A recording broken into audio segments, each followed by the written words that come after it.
ভালোই হলো সামনে একটি পিঁপড়ের দেখা। এই যে পিঁপড়ে ভাই, আমার একটা উপকার করে দাও না গো। শিকারি আমার পাটা দড়ি দিয়ে বেঁধে রেখেছে, আমি কোথায় যেতে পারছি না। আমার ঘরে ছোট ছোট ছানা রয়েছে, তারা অনেক ঘুম থেকে না খেয়ে রয়েছে। আমার পায়ের দড়িটা খসিয়ে দাও না গো পিঁপড়ে ভাই। আরে ভালোই হয়েছে, বন জঙ্গলে তেমনটা ভাবে কোনো পাখির সন্ধান নেই। এই যা, পাখি তো আমার সামনে দাঁড়িয়ে রয়েছে। ভালোই হবে, পাখিটাকে ধরে আমি বাজারে তুলবো আর অনেক দামে তাকে বেচবো। সারা বন খুঁজে খুঁজে কোনো পাখির সন্ধান নেই, চাইতে না চাইতে কি সুন্দর পাখির সন্ধান পেয়ে গেলাম। ভালোই হবে, অনেক দাম পাওয়া যাবে তাকে বেচলে। যাই তাড়াতাড়ি তাকে ধরে ফেলি, হে যদি উড়ে আবার চলে যায়। এই যা, আমি কোথায় দাঁড়িয়ে গেলাম? এটা তো শিকারি, আর শিকারির পছন্দ পাখি ধরা। সে যদি আমাকে ধরে ফেলে তাহলে আমার আর রক্ষা নেই। কি বিপদে পড়ে গেলাম রে বাবা। শিকারির হাত থেকে কেমন করে আমি বাঁচবো? এই যে পাখি, তুমি কি একা একা ফিসফিস করে কথা বলছো? ফিসফিস করে কথা বলে কোনো লাভ নেই। এই পুরো বন জঙ্গল খুঁজে তোমাকেই পেয়েছি। আমার ঘরে তেমনটা কোনো খাবার নেই, তোমাকে ধরে নিয়ে বেচে অনেক টাকাই দাম পাবো, বুঝলে? ফিস ফিস করে কথা বলে কোনো আর লাভ নেই। আমার কাছে তুমি ধরা পড়ে গিয়েছো। এই যে নাও দড়ি, তোমার পাটা বেঁধে দিলাম। আমি আরেকটু বন জঙ্গল খুঁজে যদি আরেকটা পাই, আরেকটু হেমে এসে তোমাকে নিয়ে যাব।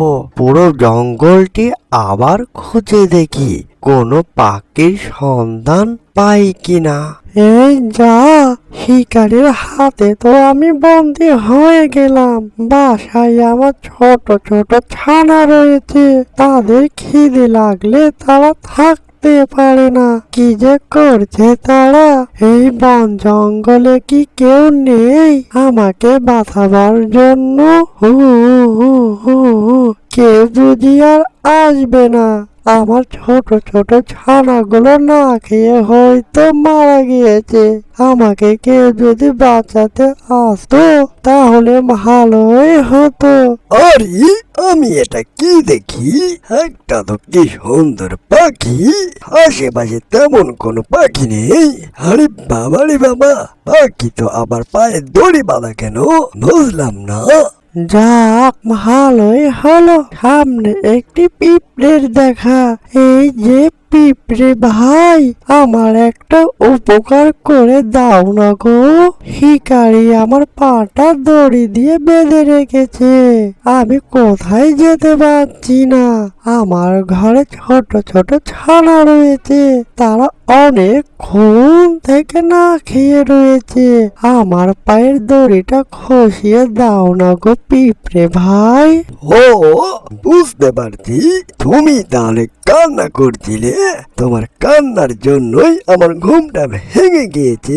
ঠিক আছে, তুমি যখন এত করে বলছো আমায়, তোমার পায়ের দড়ি আমি খসিয়ে দিচ্ছি। কিন্তু তুমি এখানে আর বেশিক্ষণ থাকবে না। যদি আবার শিকারি চলে আসে তাহলে আমার আর কিছুর করার থাকবে না। তুমি তাড়াতাড়ি ওখান থেকে পালিয়ে যাও, তা না হলে আবার শিকারি তোমাকে বন্ধ করে দিতে পারে, বুঝলে মিষ্টি পাখি? এই যে পিঁপড়ে ভাই, তোমার এই উপকার আমি কখনো ভুলতে পারবো না। অনেকটা চিন্তিত ছিলাম। ঠিক আছে পিঁপড়ে ভাই, আমি তাহলে আসি, আবার দেখা হবে তোমার সঙ্গে।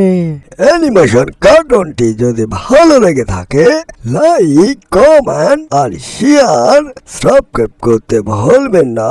এরকম নিত্য নতুন ভিডিও পাওয়ার জন্য চ্যানেলের সাথেই থাকবেন। এতক্ষণ সাথে থাকার জন্য সবাইকে ধন্যবাদ।